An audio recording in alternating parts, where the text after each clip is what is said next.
Okay, I'm here with Ian Selley at Fetcham Grove after a fantastic 3-2 comeback win against local rivals and also playoff rivals, Kingstonian. I mean, I'm lost for words. I don't know about you, Ian. What a game. It was like Hollywood. Yeah, it was as a non-league football non-league football game. I think it was one of the best I've seen for a long time. You know, it's had pretty much everything, a lot of drama, a lot of stresses. You know, referees' decisions on the penalty, but and we also had a great finish at the end. So it was a proper roller coaster game. You know, it felt like a playoff final type game. You know, there's quite a lot at stake, but no, we were really pleased the way the lads finished the game and got the result in the end, which was great. And what a contrast to our feeling on Tuesday when we basically were involved in a very sort of niggly 1-0 defeat. You know, today, and it's like what you said when you were mentioning about Church, when you were at Chertsey, that it swings in roundabouts, Yeah. and now we're riding high again, aren't we? You know, 2 points off the playoff positions. Yeah, obviously we're still frustrated with the Tuesday games. You think if we picked up 3 points there, we'd be probably in the mix now. But no, I think the lads responded. I thought we were quite slow out the traps for the first 20 minutes. I thought K's were very, very good. We couldn't put a finger on them really. But then I think they scored. But I think the lads worked out the problems on the pitch themselves. I think sort of in the And how midfield is it like now that you play? Suddenly you come up a team like Kingstonian, who are possession based, almost like out of the Pep Guardiola coaching manual. Complete contrast to teams like Redhill, who aerial bombardment, not K's. Uxbridge were very physical, and I think one or two other teams have been like that. So today was quite for me was quite pleasant. But I don't know what it was like for you tactically. Yeah, we've done a lot of work on Cage. You know, we knew how they were going to set up.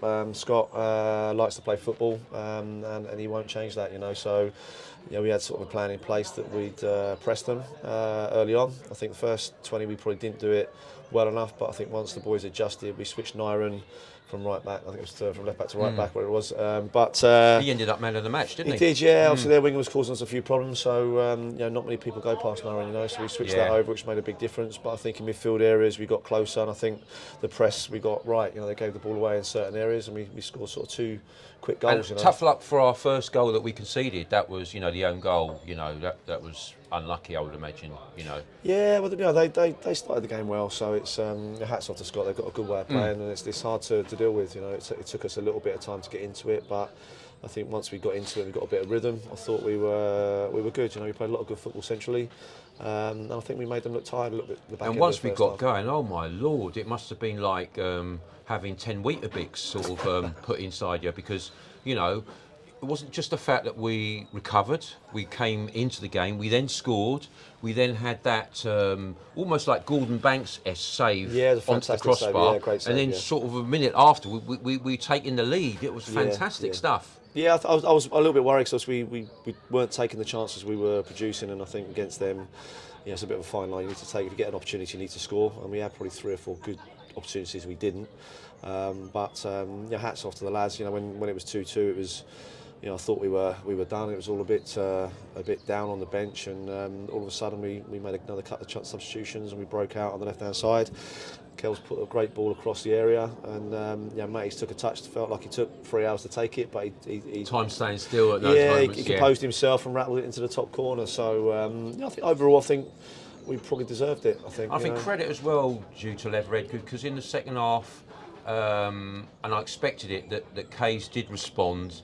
They dominated territory, possession, but we kind of like soaked it up like a sponge. We weren't really struggling much. I think the most low I felt in the second half was when they actually got the penalty. Other than that, I thought we were dealing with it very well. Yeah, I think when we was in front, I don't, obviously when they're passing it around the back and stuff, it wasn't really affecting us. So they, it was sort of almost killing time a little bit. But I think obviously Sonny made a fantastic save towards the back end. Yeah, it was a huge save for us, and like I say, we have a very, very good goalkeeper, a great defence. We've got creative midfield players, and we've got guys across the front line that can score. And we've got, we've signed obviously 2 new lads, but it gives us lots of options for running now. So it's we can potentially rest a few boys and give players minutes. So and also squad depth, where you've got that, you've got that we need, plan B and plan C, or even in maybe a plan B. D. Well, I think we've got our bench. It's a very, very good bench, and I know that all the boys want to start and they want to play. So it's obviously it gives us nightmares, sleepless nights, making sure we get the right team selected. But But surely that's the kind of problem you need and want it as is, a manager. It is, yeah. I think this stage of the season, it's important that we recruit a couple of boys and to make sure for the running we've got cover if we did get injuries, because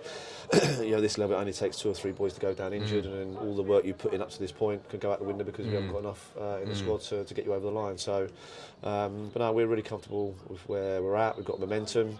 It's still a long way to go, but is it 5 games left now? 5 games left, and every game's a cup final. It surely is planning against a lot of the top teams as well, and I know that there's some big fixtures for other teams as well. So it's we'll weigh every game up on its merit, and we'll have a plan in place, and hopefully, we'll get it over the line. But and the next game is a week away, is it? Yeah, we've got Uxbridge away next Saturday, so we're going to give the boys a bit of downtime Tuesday. Yeah. But they'll be back in Thursday, and then we'll have them working ready for the Saturday. And I'm sure that will give you a bit of extra time to plan things in terms of dealing with the opposition, and maybe because it will be a completely different game to what we had today. Yeah. And I think they play on 3G, didn't they? They do. Yeah, they've got a new 3G down, so Yeah. technically they're very, very good, on the ball. So. We'll. But with our boys that we had, a lot of them are very, very good on 3G. So we'll be looking to obviously get a result and get. So loads to look forward to, and then still, of course, we've got the cup semi-final. We're not sure who we're playing yet, but we've still got that to look forward to as well. Yeah, if I'm honest, I've sort of wiped that off the memory at the moment until it comes round, Yeah, So yeah, we're obviously working on each game at the moment, and so it'd be a good side distraction, and hopefully we can put in a good performance there as well. So guys, the 12th man, Tanners fans. Get yourselves up to Uxbridge. It's really not that far beyond, say, Wembley. So when you're at Wembley, it's about another half an hour on the Metropolitan line. So if you can't make it up by car, you've got no excuse. Get there by train, get there by plane, get there by helicopter. You're the 12th man. You've got to do it. And once again, congratulations to Ian Selley. Magnificent win today. End of.